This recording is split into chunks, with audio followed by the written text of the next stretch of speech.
Сәлеметсіздер ме, құрметті Climate Kills жобасының тыңдаушылары. Бүгін біздің лекцияларымыздың 6-шы аптасы келіп қалды. Бүгінгі біздің ерекше спикер Айгүл Құсалиева AFC-дан қосылып жатыр. Тема сегодняшней лекции, рұқсат болса орысшаға ауыстыра берейін. Сегодняшняя лекция у нас «Зеленое финансово устойчивое инвестирование». Специально приглашенный лектор из Международного финансового центра Астана Айгуль Кусалиева. Айгуль является директором по устойчивому развитию, также является советником Центра зеленых финансов МФЦА и руководителем секретариата Центральноазиатского отделения принципов зеленых инвестиций, также известный как... для BRI, извиняюсь. Сегодняшняя лекция у нас, как правило, как всегда, продлится где-то около часа по времени. Будет возможность для Q&A. Q&A также будут у нас в YouTube-чате, поэтому можете задавать вопросы, мы их обязательно озвучим и ответим в конце лекции. Attendance будет также в конце лекции через QR-код, сможете его отсканировать и подтвердить сегодняшнее участие. Надеюсь, что сегодняшняя лекция пройдет отлично, тема очень актуальная, будет очень много статистики именно о Казахстане, потому что эксперт локальный, эксперт очень опытный, поэтому, Айгуль, передаю вам слово. Большое спасибо, что уделили сегодняшнее время нашим слушателям. Желаю нам всем хорошей лекции и наслаждения от информации, которая будет услышана. Спасибо, Рай, за представление. Добрый вечер, уважаемые участники, слушатели. Благодарю вас за уделенное время этой лекции. Я постараюсь в рамках около 40 минут, может быть, 35 минут рассказать общую часть лекции. Я надеюсь, что мы сможем ближе к концу ответить, обсудить какие-то ваши вопросы, послушать ваши комментарии по контенту и провести ее более в формате живой дискуссии, чтобы это было более интересно. В целом, сегодняшнюю лекцию я хотела построить следующим образом, то есть я хотела поговорить о концепте зеленых финансов, то есть пройти именно в сами дефиниции, понять вообще, что такое, объяснить, какие есть инструменты зеленого финансирования, потому что сегодня мы больше будем говорить о рынке капитала, то есть доступности инструментов зеленого финансирования со стороны рынка капитала для зеленых проектов. Поговорим о Казахстане, Центральной Азии, то есть о развитии данного рынка у нас в регионе, и поговорим об инвестициях, то есть мы говорим про sell side, buy side, то есть как кто инвестирует в эти инструменты, насколько они выгодны для держателей зеленых проектов и какие есть международные инициативы, которые, так скажем, драйвят эту повестку. Если можно, следующий слайд сразу. Я думаю, что вам этот слайд знаком, потому что наша коллега со Всемирного банка как раз-таки выступала на предыдущей сессии и проходилась по определениям, то есть что есть зеленое финансирование, что есть климатическое финансирование, что есть устойчивое финансирование. Так как мы говорим сегодня про зеленое финансирование, мы не будем заходить в контентную часть по устойчивому финансированию, но примерно, я думаю, у вас уже есть какое-то понимание, сложилось понимание, что именно входит в общее понимание устойчивого финансирования, то есть в определение этого. Если пойти дальше на следующий слайд, вы увидите определение, если можно, следующий слайд, вы увидите определение митигации и адаптации, то есть что есть климатическое финансирование, что оно финансирует, то есть какие проекты. И возвращаясь опять-таки к общим определениям, митигация – это есть снижение выбросов СО2, то есть целевое назначение этих финансовых средств, которые направляются на подобные проекты, назначением является именно снижение выбросов. В случае адаптации мы уже говорим о проектах, которые позволяют адаптироваться, делать те проекты, которые помогают адаптироваться нашей инфраструктуре к уже изменившемуся климату.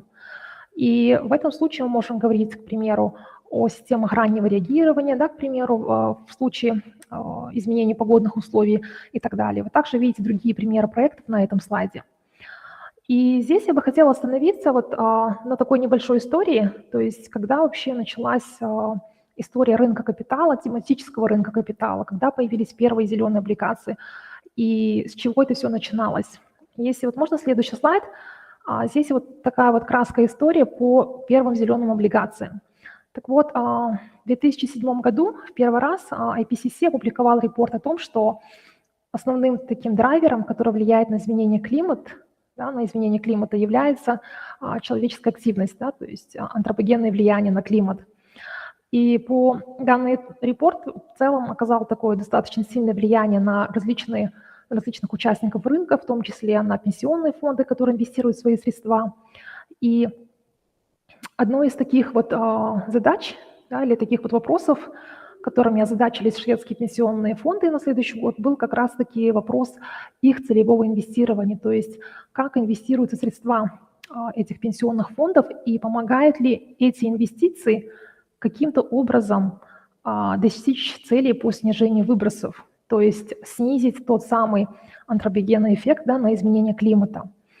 И с этим вопросом, получается, шведский пенсионный фонд обратились в свой банк развития, в СЭП, да, и здесь, получается, СЭП решил обратиться во Всемирный банк, так как казначеи Всемирного банка были достаточно известны в развитии различных инновационных инструментов финансирования.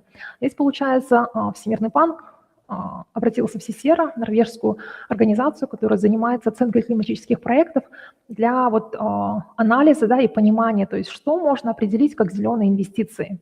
Таким образом, по сути, в 2008 году была положена основа, да, рынка зеленых облигаций. То есть тогда вот участники рынка пришли к пониманию, что для того, чтобы определить, что есть зеленые и не зеленые, чтобы инвестор понимал, куда он инвестирует свои деньги, эмитент, да, таких облигаций, тематических облигаций, должен определить внутреннюю политику. Она так и называлась в тот момент, и сейчас это Green Bond Framework. И если можно, вот следующий слайд, пожалуйста. Вы можете увидеть на этом слайде первую такую политику в области зеленых облигаций, и это как раз-таки политика Всемирного банка. То есть сейчас, если вы посмотрите на сайты различных торговых площадок, тех же самых, например, КАСЕ, да, у нас в Казахстане, или АИКС, или другие, например, да, площадки торговые, если вы посмотрите в разделы именно ESG инструментов, да, выпуски ESG облигаций, можете обратить внимание на документы, которые прикреплены к каждому виду бумаги. И там обязательно будет фреймворк, то есть будет вот эта политика эмитента, касающаяся конкретно этого выпуска. И вот в случае Всемирного банка вы можете увидеть здесь определены ключевые цели, да, то есть при выпуске такой облигации, какие приемлемые проекты, да, определены банком для инвестирования. И вы уже видите знакомые слова, то есть медикация и адаптация к изменению климата, то есть это две ключевые цели, и, соответственно, типы проектов. И если можно, вот следующий слайд, пожалуйста. И вот на этом слайде вы можете увидеть уже распределение средств. То есть эмитент выпустил свои облигации, СИСЕРА в случае, да, вот первого выпуска, оказал услугу по внешней оценке, то есть СИСЕРА посмотрела данную политику, то есть какие были определены цели и какие были критерии, и высказала, да, свое мнение о том, является ли данная облигация зеленой, то есть отвечает ли она тем критериям, которые поставлены. И после одобрения, условно, да, так скажем, или после подтверждения, да, выделения внешней оценки верификатором, обычные эмитенты как раз-таки дальше уже идут на рынок с вот этой вот, получается, внешней оценкой и могут привлекать инвесторов. В этом случае вот эта вот самая внешняя оценка, она является что-то вроде своего гаранта для инвесторов, который заходит в эти облигации, потому что он понимает, что да, эти облигации являются зелеными, то есть это и есть подтверждение для него. И вот на этом слайде вы можете увидеть уже распределение средств. То есть каждый год эмитент тематической облигации, то есть не только зеленые, но мы говорим про такие облигации, как устойчивое развитие, да, и другие виды, делает обязательно отчет о распределении средств. То есть если мы говорим о 100% распределении средств от выпуска, то мы видим в течение первого года, как распределить средства, на какие проекты они пошли. И здесь ключевым является, конечно, обязательно соответствие профинансированных проектов тем, которые были определены изначально в политике эмитента. И вот здесь вы можете увидеть, в принципе, те вот базовые проекты, которые были профинансированы первой зеленой облигацией. Если можно, вот следующий слайд. Здесь я хотела, чтобы мы посмотрели уже на типы облигаций. То есть мы посмотрели, в принципе, на такой вот путь, да, на путь выпуска, то есть как это происходило в первый раз. Здесь на этом слайде вы можете увидеть те 4, так скажем, базовые типы облигаций, которые есть на рынке капитала. По сути, они делятся на две большие группы. Это use of proceeds, да, как бы, и strategy, да, linked. Когда мы говорим про use of proceeds, это те самые облигации точечные, то есть project-based. В случае этих облигаций все средства, которые привлечены с помощью такого выпуска, идут на финансирование конкретных типов проектов. То есть когда мы говорим про зеленые облигации, это те самые зеленые проекты, которые вы вот видели, к примеру, да, на предыдущих слайдах. В случае там устойчивых облигаций, устойчивого развития, мы говорим о комбинации, да, зеленых и социальных проектов. И то же самое там про социальные. Да. Когда мы говорим про следующую группу, это как раз-таки достаточно интересный инструмент, который последние годы завоевывает все большую популярность и вызывает интерес у инвесторов. Это, получается, те облигации, которые связаны с реализацией каких-либо KPI, да, так скажем, стратегических целей компании-эмитента. Хоть мы и говорим здесь про общем, да, в целом зеленое финансирование, да, как бы ключевая наша тема сегодняшней беседы, я бы хотела обратить ваше внимание на такой концепт, как transition finance. То есть на заре тысячелетия ключевой такой проблемой было как раз-таки снижение выбросов. И все говорили о, как бы, да, green projects, green bonds, то есть все было зеленым. Но по факту со временем, когда вот международные рынки занимались разработкой стандартов тех же самых вот принципов, да, зеленых облигаций, к примеру, или мы говорим о стандартах таксономиях национальных, многие разработчики, да, участники рынков, регуляторы пришли к пониманию, что на самом деле pure green assets, да, так называемых чистых зеленых активов в мире всего около 10%. Все остальные активы, которые есть в мире, да, мы говорим про ту же самую инфраструктуру, к примеру, да, они являются теми активами, которые должны быть озеленены. То есть они должны пройти этот самый переход или transition, да, по-английски. И на самом деле в этой связи рабочей группой G20, то есть большой двадцаткой, по устойчивому финансированию было введено, да, такое концептуальное понимание transition finance или переходные финансы. И оно как раз-таки достаточно целостно отвечает тем потребностям, которые есть у развивающихся экономик, включая, например, наш регион Центральной Азии. Потому что если вы посмотрите на экономику Европейского Союза, не в большей части, но в значительных крупных экономиках вы видите, что преобладание такой чистой энергии, да, так скажем. В случае развивающихся экономик как такового перехода еще не было, и мы находимся в процессе этого перехода. Соответственно, достаточно актуальным для нас является концепт Transition Finance. И в этой связи я хотела бы, вот, чтобы у вас в головах сформировалась эта картина, что когда мы говорим про вот эти вот Sustainability Linked Bonds, они достаточно актуальны для тех организаций, для тех компаний, которые как раз-таки хотят пройти этот путь. То есть они могут являться, к примеру, да, угольными станциями, которые хотят стать станциями, которые вырабатывают энергию на основе возобновляемых источников энергии, к примеру, да, или хотят они использовать transition fuel, газ, да, временный на пути к переходу. То есть у компании есть понимание, что они не являются стопроцентно зеленым проектом, но они хотят туда дойти. Соответственно, это путь.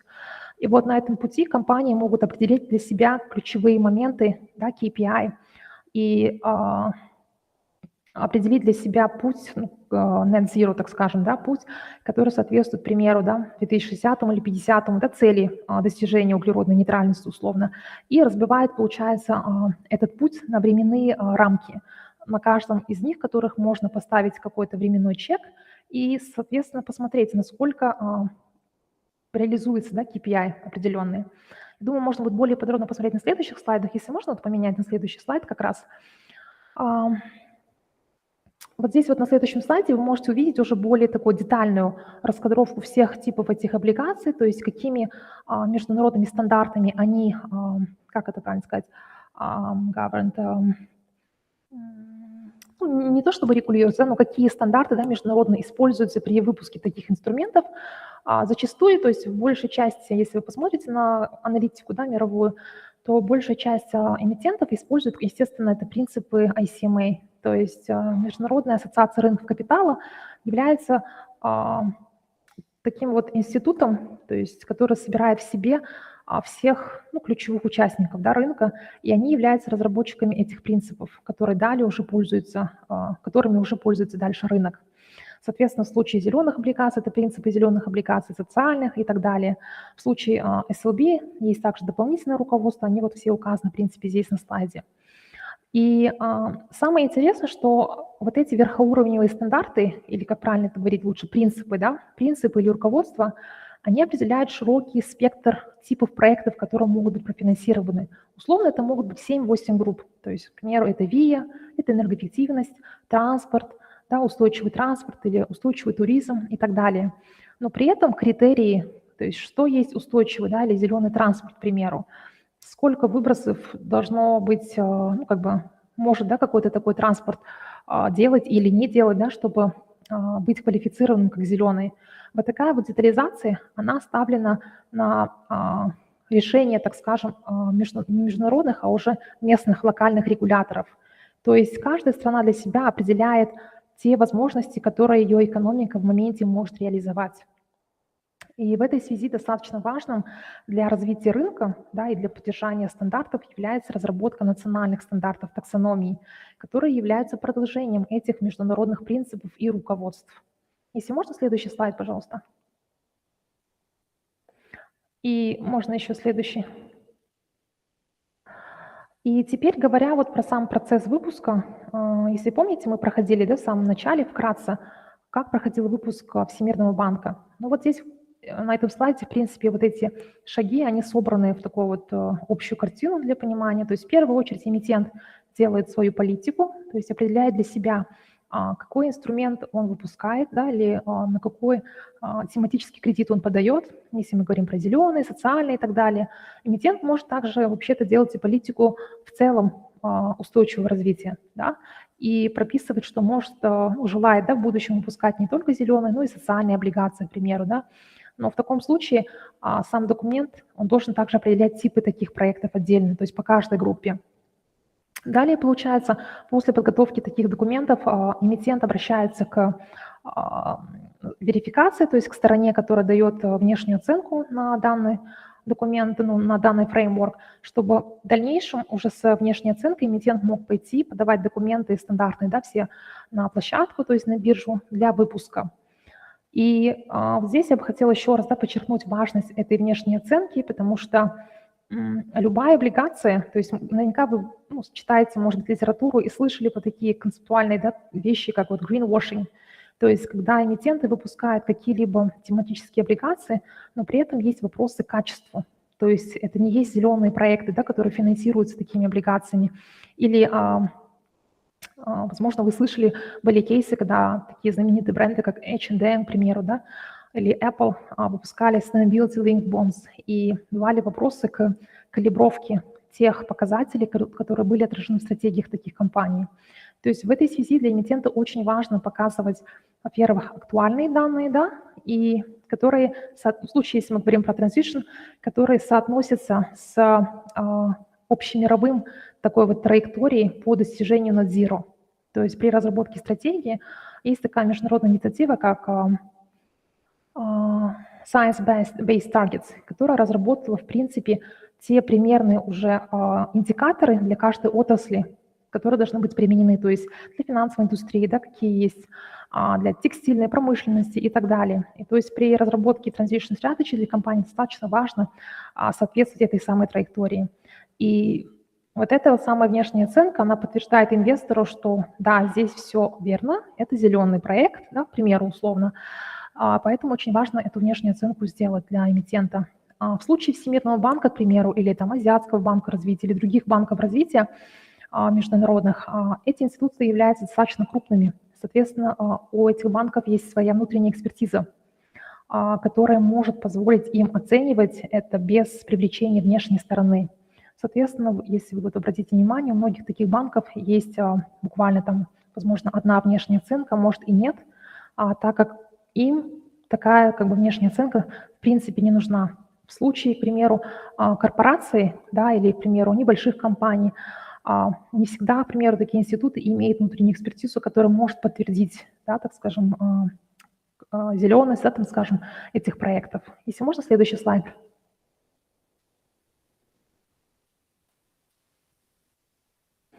И вот на этом слайде вы можете увидеть типы внешних оценок, то есть Когда вот эмитент уже подготовил свой внутренний документ, он понимает, на какие проекты он направляет средства, да, определил для себя критерии, он уже вот обращается к внешней оценке.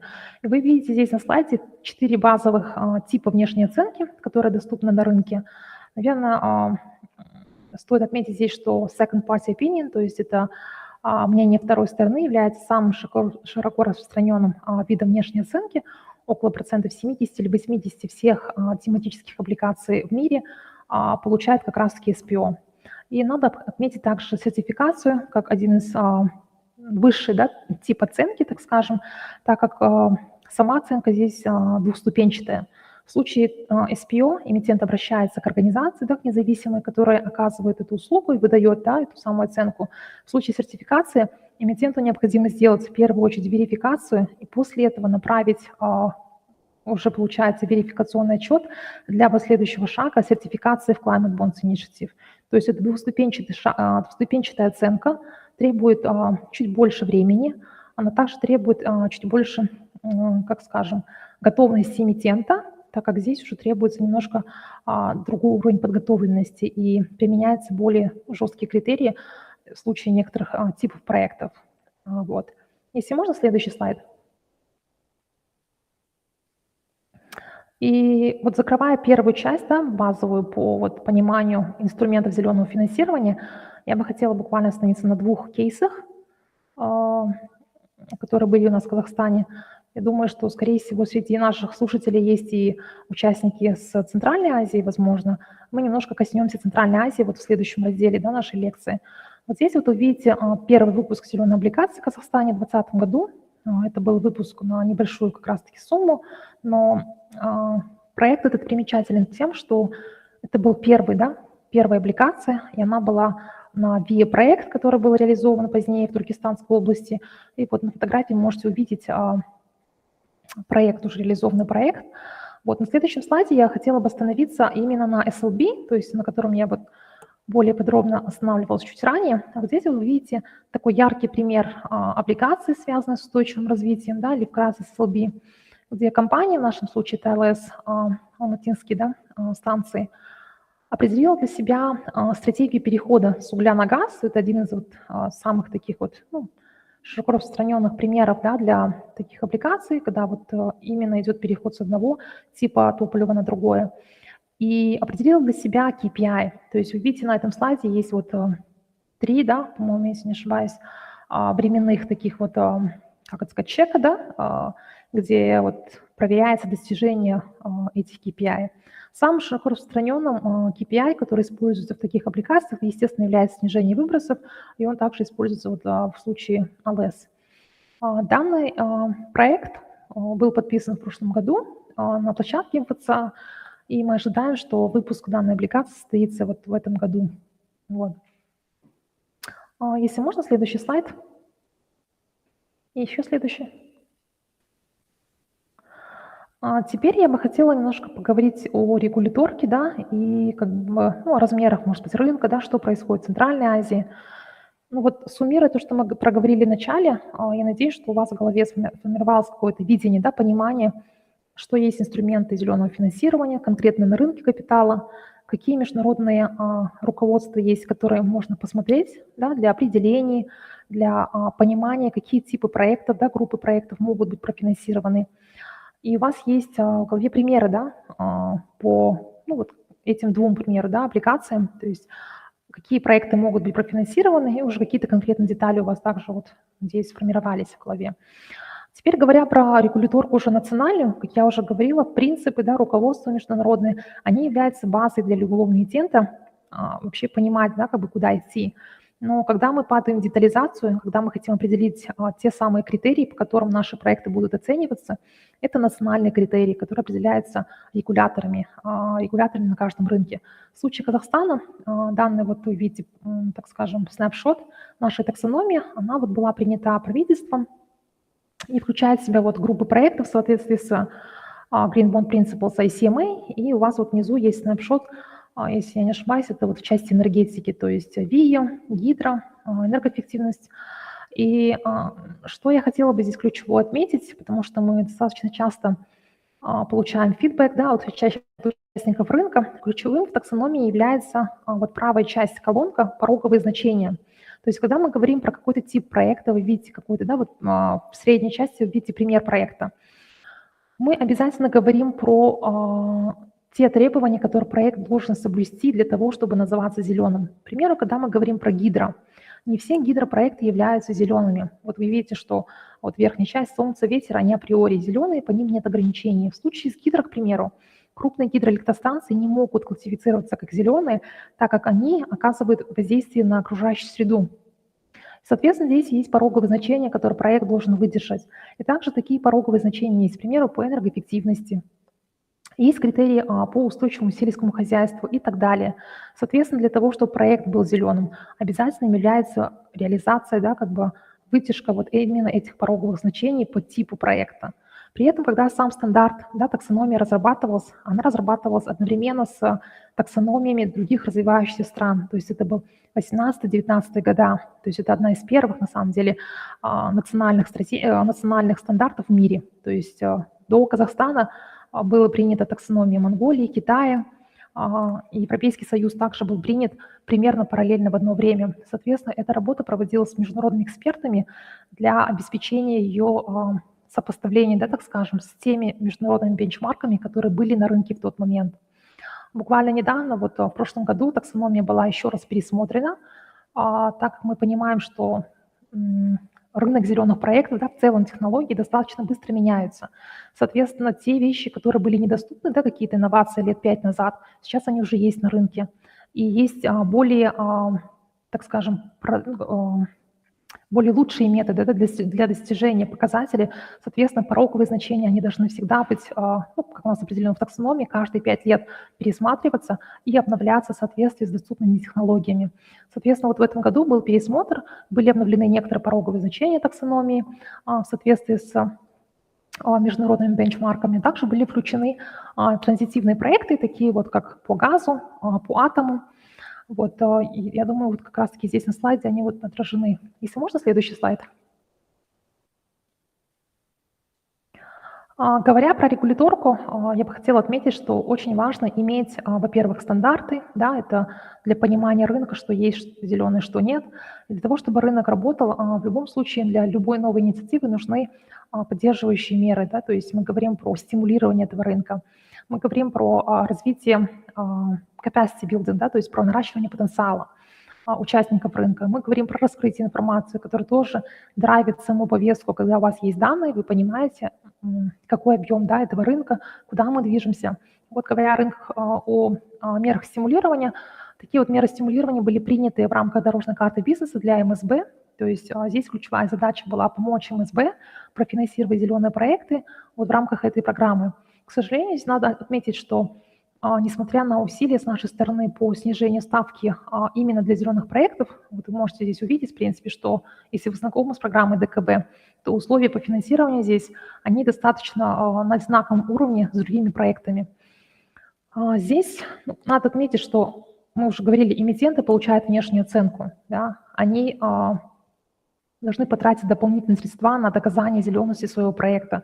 Соответственно, здесь должно быть послабление, да, условно, так скажем, финансовые для эмитентов, чтобы те расходы, которые они несут, были покрыты. И, к сожалению, вот проект реализуется в рамках ДКБ. Там есть некоторые коды АКЭД, которые позволяют все-таки зеленым проектам получить эти льготы. Но это не такая широкая мера, которая позволяет на самом деле вот, ну, задрайвить, так скажем, да, рынок. Соответственно, регулятору, да, как бы участникам рынка нужно задуматься о том, чтобы инициировать новые меры стимулирования зеленых проектов. Если можно, следующий слайд. На этом слайде вы можете увидеть, в принципе, текущее состояние дел, да, на рынке Центральной Азии. В принципе, вы видите, что более 2 миллиардов – это общий объем рынка. Видите, достаточно диверсифицированный рынок в Казахстане и в Узбекистане, к примеру, рынок у нас доминируется суверенным эмитентом, то есть Минфином, да. И можете заметить там данные по Кыргызстану, также достаточно, ну, пока маленький рынок, но при этом динамично развивающийся. Вот, данные вообще указаны здесь на этом слайде. является составной частью недавнего нашего доклада, который мы выпускали по рынку устойчивого финансирования Центральной Азии. Если можно, следующий слайд, пожалуйста. Мне кажется, на каком-то следующем слайде у меня есть QR-код, доступ на все эти доклады. Надеюсь, что чуть позже мы их увидим. Да, вот здесь вот. Если вот можно буквально полминутки задержаться на этом слайде, вы можете навести свой телефон, отсканировать этот QR-код, и, в принципе, у вас будет доступ к вот этим вот докладам, которые мы публикуем тематическим. Я бы хотела обратить ваше внимание на последний доклад, который был размещен буквально 1,5 месяца назад. Это самая свежая наша работа, в которой есть вся вот последняя статистика по рынку Центральной Азии. Мы также постарались предложить меры, так скажем, поддержки рынка для регуляторов, для инвесторов, для финансовых институтов. И это достаточно такая вот скрупулезная аналитическая работа, которая, думаю, будет очень полезна и интересна тем участникам рынка, которые вот заняты в ее развитии в регионе Центральной Азии. У нас также есть вот другие репорты тематические. В принципе, все вот по этой ссылке есть. Если можно вернуться на тот предыдущий слайд. Вкратце, наверное, последний, момент по вот рынку устойчивого финансирования. Говорили мы очень много, про типы облигаций, как они выпускаются, мы говорили про ситуацию на рынке сейчас.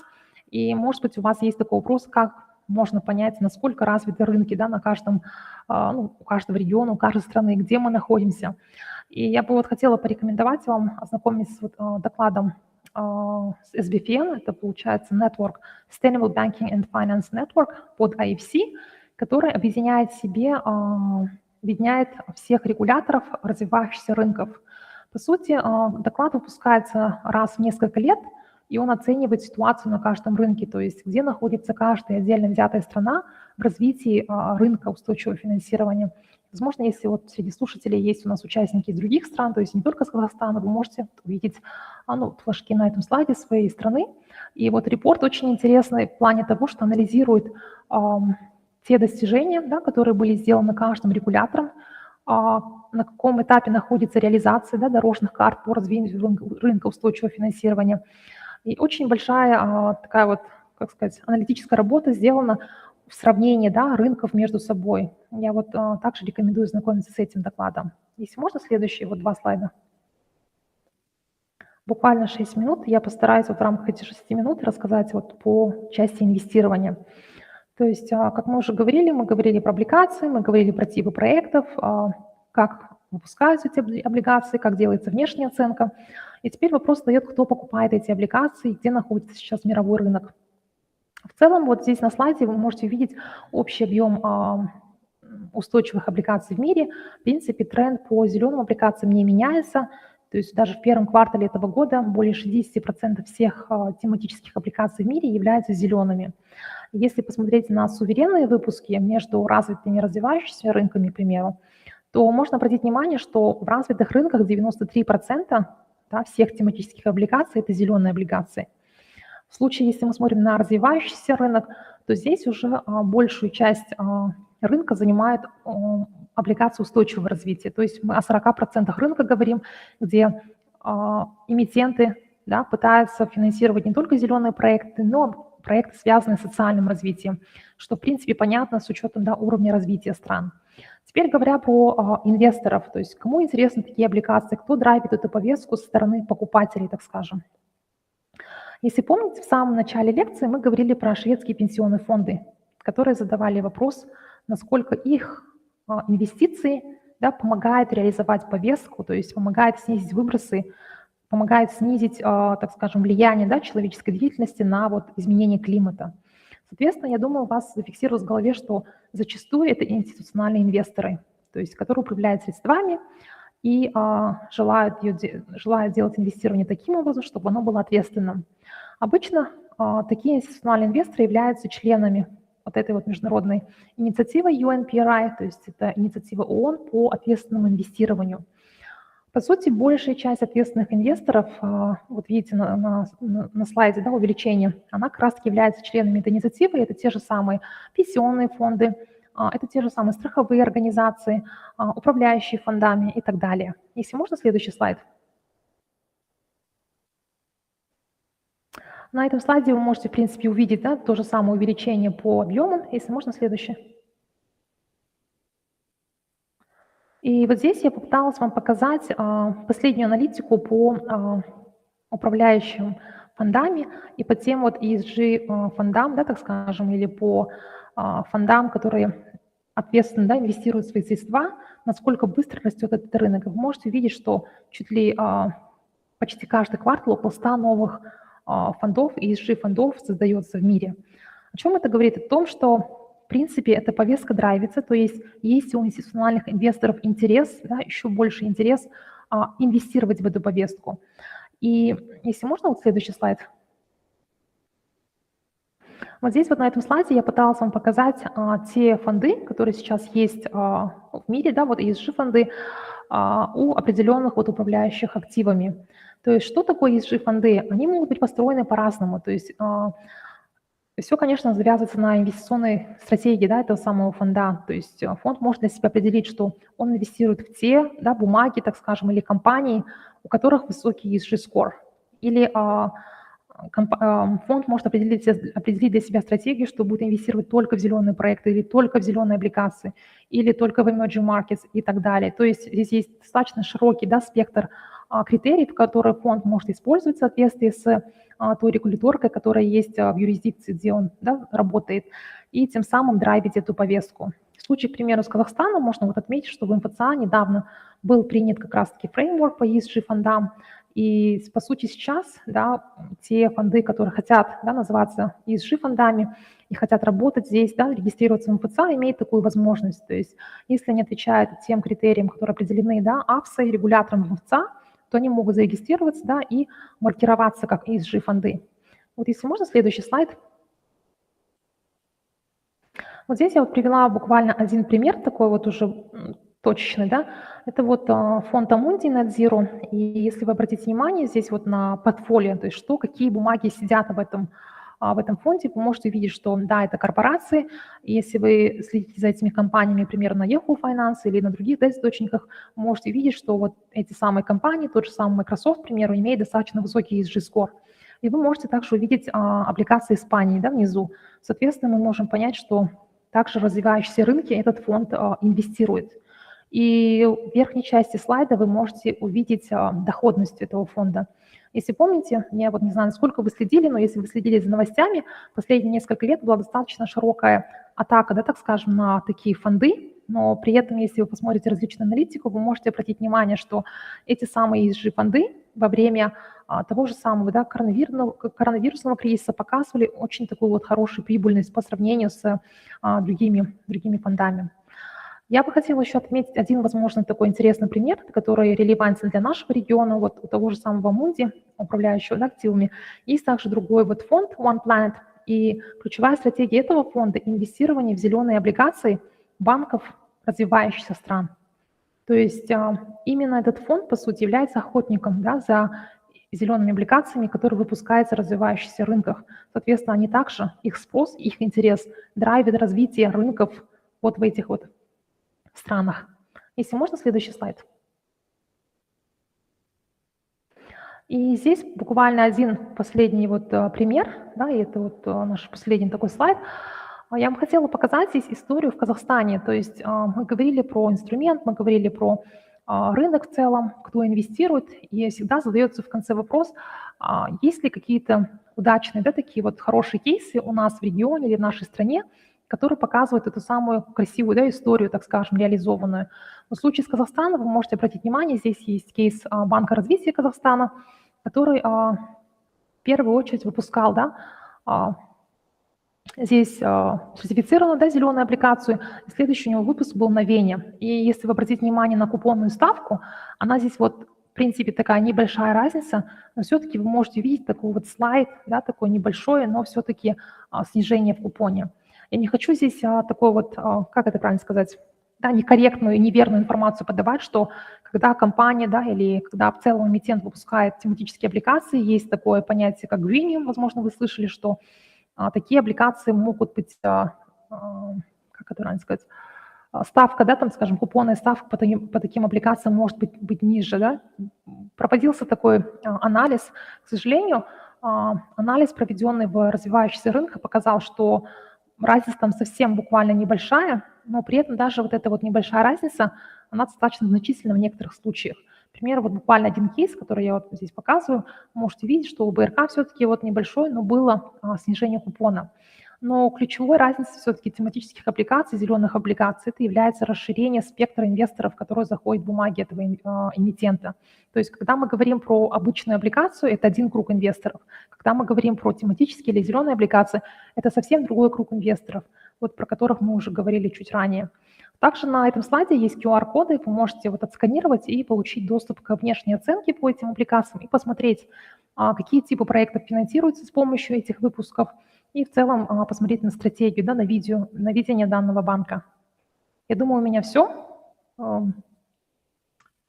Если у вас есть вопросы, да, или есть какие-то комментарии, я буду рада их услышать. Вот. Спасибо.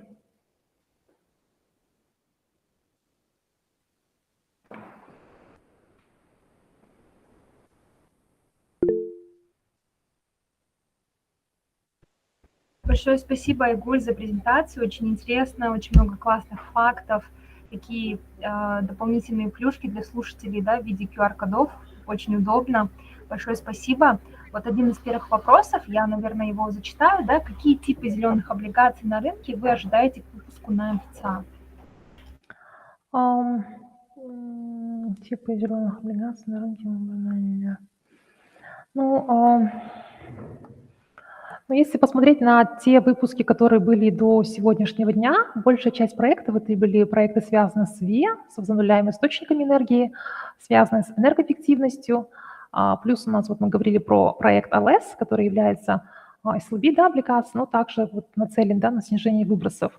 В ближайшее время в пайплайне я пока, наверное, не смогу сказать о тех проектах, с кем мы работаем, но на самом деле сейчас достаточно широкий интерес появился к проектам, связанным с зелеными зданиями. То есть, я думаю, может быть, вы смотрели, да, есть такие исследования, что, в принципе, достаточно большой потенциал снижения выбросов у нас в регионе Центральной Азии, он в зеленых зданиях. Понятное дело, что мы говорим всегда про энергетику, да, то есть у нас очень большой объем, да, выбросов, он заложен в энергетике, и там и есть потенциал, да, снижения. Но при этом дальше вот каскадно, если смотреть вниз, то здания также являются приоритетом, по сути, вот, где возможно потенциальное снижение. Было бы интересно увидеть такие проекты, да, то есть облигации, которые бы выпускались для финансирования зеленых зданий. Или также можно говорить про такие вот проекты интересные, устойчивый туризм, да, там, или устойчивое сельское хозяйство, потому что вот в рамках нашего доклада по Центральной Азии мы посмотрели глубже в сектора экономики, и у нас есть как раз-таки там чарт по объемам инвестирования, которые приходят, да, в зеленые проекты в регионе, и по объему, который необходимо в каждом секторе, да, для снижения. Мы видим, что в сельском хозяйстве есть очень большой потенциал. В некоторых рынках, да, регионов, к примеру, в Таджикистане, сельское хозяйство является достаточно таким вот большим объемом, то есть там страна на гидроэнергетике, соответственно, энергетика там не является, да, приоритетом. Вот именно сельское хозяйство является приоритетом. И реализация таких проектов, выпуск таких зеленых облигаций было бы тоже очень интересным.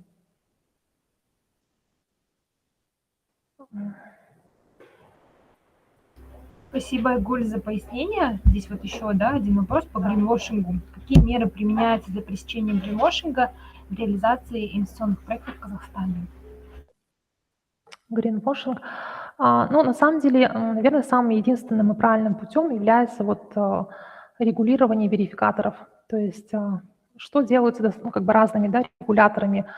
К примеру, если мы будем брать рынок России, там есть институт ВБРФ, который является, как это правильно сказать, аккредитует те организации, которые оказывают услуги по внешней оценке.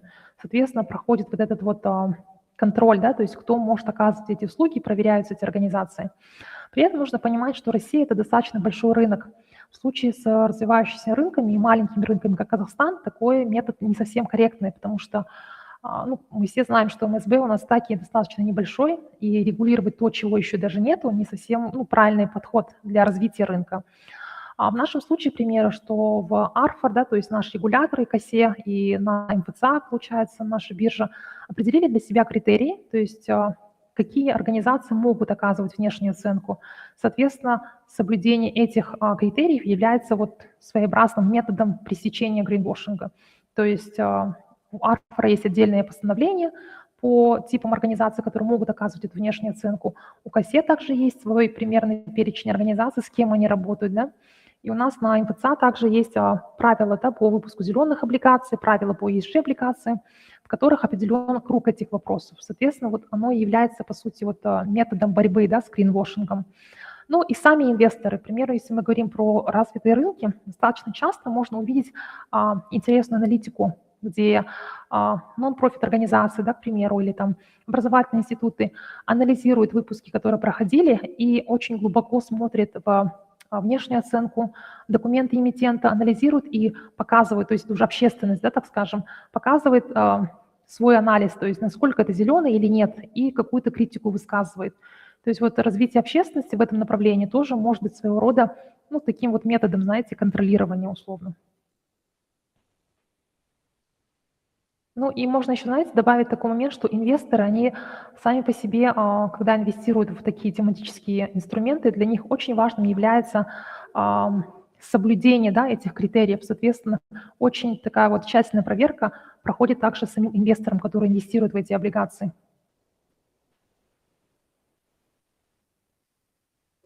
Да, благодарю за пояснение. Здесь вот еще такой вопрос. Какой был самый интересный зеленый проект на вашей практике? Самый интересный зеленый проект. Зеленый я не могу вспомнить. Наверное, самый вот запоминающийся был это первый проект, потому что это был первая облигация вот по ВИЭ, которая была у нас на слайдах. Наверное, еще и запоминающийся это был выпуск Доскреда банка в Кыргызстане, то есть наш центр работает также в регионе, Центральной Азии, не только в Казахстане. Я вот помню, мы делали также внешнюю оценку по первой зеленой облигации Доскреда банка. Это очень интересный пример, потому что Доскреда банк является одним из тех немногих банков в регионе, то есть не только в Кыргызстане, а вообще в регионе, которые стараются именно быть зеленым, то есть идет к процессу аккредитации в Зеленом климатическом фонде, имеет внутренние корректные политики, есть понимание у менеджмента, то есть достаточно хорошо проделанная работа, да, в этом банке. И вот это был очень приятный такой радостный пример, можно сказать, по Доскреда, потому что это был первый выпуск в Кыргызстане. Это был как раз-таки выпуск для финансирования дальнейших зеленых кредитов, которые выдаются этим банком для вот его заемщиков. Спасибо. Здесь вот еще уточнение, да, у слушателей наших касательно вот отчета, да, который упоминался, вот где можно увидеть гант-чарт по экономическим отраслям. Вот экономическим отраслям. На сайте EDC, да? Да, вот у нас был слайд с QR-кодом, может быть, вернем его на экран, там, где вот были репорты, и вот его можно отсканировать, в принципе, и там увидеть все наши доклады. Предыдущий, да, еще, по-моему, назад? Такой побольше. Да, еще назад. Вот этот, по-моему, да, вот здесь вот. Получается, у нас на сайте там есть раздел как это, аналитика есть совместная аналитика, то есть два раздела. Вот то, что касается аналитики, это вот общие все наши отчеты. Совместном, если вы щелкнете, то в совместном сидит вот устойчивое финансирование Центральной Азии отдельно, потому что этот доклад мы делали совместно с Казну. Вот те вот картинки, которые вы видели по региону Центральной Азии, они вот с этого доклада устойчивое финансирование Центральной Азии. Супер, благодарю. Еще вот спрашивают, да, слушатели, какие еще стандарты, вот, кроме AFC, по определению зеленых проектов вам известны? Ну, смотрите, если вы делаете зеленый проект, к примеру, в Казахстане, да, то вам нужно будет посмотреть в ICMA, Green Bond Principles, потом посмотреть национальную таксономию Казахстана, да, она висит на отletке Z, даже если в Гугле вы зайдете, просто зеленая таксономия Казахстана, она там выйдет у вас. Если мы говорим также про, к примеру, Евразес, пока еще не было таких вот проектов, которые затрагивают несколько стран, членов, да, Евразийского союза, но в таком случае, если у вас проект, касающийся не только Казахстана, но нескольких стран, да, внутри региона, вы можете посмотреть модельную таксономию ЕАЭС. Мы также вот принимали участие в разработке этого стандарта, и он объединяет в себе критерии зеленых проектов для вот всех членов Евразийского экономического союза. Вот. Можете посмотреть на эту таксономию.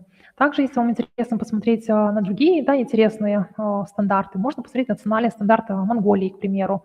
У них в свою очередь, она называется SDG Taxonomy и включает в себя не только критерии для зеленых, но и для социальных проектов. Вот, и из ближайших соседей вы можете взглянуть также на Грузию, у которых также SDG-стандарт, то есть их таксономия разработана Национальным банком, и она также в себя включает проекты зеленые и социальные. В Казахстане мы тоже идем к тому, чтобы пытаемся прийти к принятию социальной таксономии, которая дополнит уже, да, вот эти вот ESG-стандарты, которые у нас есть в Казахстане. Вот я надеюсь, что я ответила на вопрос по стандартам. Если нет, можете еще раз написать. Да, спасибо большое. Я думаю, достаточно такой широкий, да, обзор по Центральной Азии, в том числе по Монголии. Здесь вот также есть вопрос касательно того, что 2025 года банки, финорганизации будут обязаны выпускать ESG-отчетность. Я так понимаю, это вот вопрос слушателя ввиду, да, последних требований РФР, да, по выпуску ESG-отчетности, по получению, здесь пишут слушатели ESG-оценки. Не могли бы рассказать, для чего это делается именно только для финорганизации? Вот такой вопрос. Верно, знаете, я вот прокомментирую с одной точки зрения. То есть в рамках вот той работы, которая делается Арфором, также вот введена форма отчетности для банков для сбора данных по зеленым кредитам. То есть с января этого года была введена форма по зеленым кредитам, которую на квартальной основе сдают банки второго уровня. То есть они показывают регулятору объем зеленых кредитов в своем портфеле в соответствии с зеленой таксономией. И если вот вы взглянете на последнюю драфт концепции по зеленой экономике, она есть на, как это называется, на сайте, где вот все драфты, да, наших НПА висят, то вы можете увидеть, там есть индикаторы по объемам зеленых кредитов, которые есть сейчас, и куда мы хотим прийти до 2030 года. И в этой связи Нацбанк собирает эту статистику банков, чтобы понять, где мы сейчас находимся по объемам зеленых кредитов. И почему это очень важно и нужно? Потому что, если помните, на моих слайдах была информация про меры стимулирования. Так вот, для того, чтобы policymakers могли принимать какие-то взвешенные решения о том, чтобы каким-то образом стимулировать рынок, да, давать какие-то послабления, нужно понимать, где мы находимся. В развивающихся экономиках, по сути, в среднем объем зеленых кредитов в экономике от общей доли, она составляет около почти 20% иногда. Ну, это достаточно такие рынки, как Китай, да, где зеленые финансы – это топ. Если мы говорим про другие рынки, то 12 или 15%. В нашем случае, по разным оценкам, объем зеленых кредитов составляет там около 1 или 2%. Соответственно, чтобы дойти до, нужно еще понять, да, если есть эти 1-2%, и что конкретно там внутри сидит. Если мы хотим пойти дальше до 20%, мы должны вести учет, мы должны вести статистику и понимать, то есть какие у нас цифры. И если мы видим, что нет роста, да, или, может быть, даже идет снижение, тогда для регулятора это сигнал, то есть для правительства это сигнал, что нам нужны меры стимулирования, то есть мы можем уже более обоснованно говорить, аргументированно, что у нас идет снижение, да, к примеру, у нас нет роста, поэтому мы должны какие-то меры стимулирования делать. Почему финансовые институты? Потому что это там, где капитал, то есть кто платит, да, условно, тот и диктует. Соответственно, для нас очень важно озеленять именно финансовые потоки. Только так можно добиться, да, в целом озеленения индустрии. Спасибо за пояснение. Я думаю, отличные вопросы, такие достаточно предметные. На текущий момент у нас вопросов в чате больше нет, но есть еще, наверное, пару минут, которыми я хотела бы воспользоваться. Хотела бы вот такой вопрос задать, да, Айгуль, на самом деле, очень много лет, да, вы занимаетесь вообще этими вопросами, практически с момента формирования AFC вы, ну, вот прям как он открылся, да, вы с того момента, насколько мне известно, работаете там. Вот поделитесь, пожалуйста, вот вы, наверное, были у истоков и, в принципе, видели, как это все развивается, да, и на текущий момент с каждым, чуть ли не с каждым днем повестка становится, ну, более актуальной, да, и вообще цель нашего проекта первично заключается в том, чтобы привлечь молодежь, да, к этой теме, да, показать ее актуальность. И хотелось бы, чтобы вы вот своим опытом, да, таким, наверное, больше даже профессиональным, поделились и вот с нашим молодым поколением поделились своим опытом и смогли бы, наверное, им подчеркнуть или подсветить, да, почему туда стоит идти и какая есть вот такая вот возможность, да, и в целом какие есть перспективы для них, как для ребят, которые там в большей части, наверное, стоят как раз-таки у выбора, да, сейчас, или, может быть, смотрят в ту сторону. Вот. Да, спасибо за вопрос. На самом деле это очень актуальный вопрос, потому что мы его часто слышим. Я понимаю, да, иногда волнение тех людей, которые находятся в учебных заведениях и уже приступают к выбору, да, достаточно серьезному там, профессии, дальнейшей там, работы в индустрии. Вкратце, наверное, я бы хотела подчеркнуть, что сейчас мы все понимаем, что мир очень быстро меняется. Если посмотреть там на ключевые репорты, да, к примеру, тот же самый World Economic Forum, в своем там последнем репорте по рискам, да, в мире ставит изменение климата как один из топ-рисков. Если посмотреть, к примеру, на доклад LinkedIn, то есть каждый год LinkedIn публикует Skills Report, и я вот рекомендовала бы тем, кто находится, да, там на распутье, в принципе, знакомиться с такими докладами, потому что вот в докладе LinkedIn, в принципе, хорошо подсвечено и показано, какие сейчас skills в спросе, и куда движутся индустрии. То есть там есть понимание, где будут экономики там, в 30-м или 40-м году. И есть понимание по тем профессиям, которые будут в спросе сейчас и в будущем. Если вот посмотрите последний их доклад, вы обратите внимание, что сфера энергетики, то есть ВИА, да, именно конкретно ВИА, финансирование зеленых проектов, смежные вот такие вот тематики, они в достаточно большом спросе.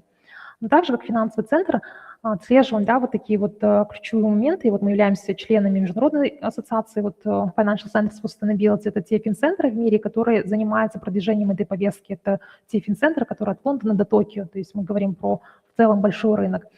И вот каждый год мы участвуем в опросе вот, FC4S и отслеживаем потом результаты. Я бы вот тоже хотела обратить ваше внимание, что последние несколько лет, если не ошибаюсь, уже 2 или 3 года, одним из ключевых challenges или вызовов, которые отмечают финансовые центры, является недостаточность стаффа, который занимается вопросами устойчивого развития или устойчивого финансирования. И здесь тонкость в том, что само понятие устойчивого финансирования, оно достаточно новое, то есть нету, да, там конкретных специалистов, и люди находятся на стыке там экономики, финансов и экологии. И пользуясь случаем, что сейчас это новая тематика и не так очень много специалистов в этом вопросе, я бы рекомендовала тем, кто находится в поиске, да, для себя, да, понимания, где он хочет быть, на каком рынке, я бы рекомендовала идти в финансы. Но вот если финансы, да, как бы ваш call, так скажем, да, ваш интерес, то идти в там, ESG-финансирование, в устойчивое финансирование, то есть наращивать дополнительные компетенции, да, именно в части устойчивого финансирования, и вы будете в спросе, это обязательно. Если мы говорим про тех людей, которые в энергетике, то я бы обратила ваше внимание на энергетику, то есть на устойчивую, на ВИА. И очень много сейчас уже есть программ, которые являются, мастерс, да, в области там ВИА, к примеру, или я вот знаю, что Казахстанско-немецкий университет запускает программу по зеленым финансам мастерс. И есть дополнительно отдельные программы сертификационные, которые вот могут помочь вам сделать вот дополнительные skills. То есть у вас есть образование по финансам, к примеру, но вы можете до там, себя там, нарастить, да, условно, дополнительный skills с помощью вот этих вот именно профессиональных сертификатов. Вот.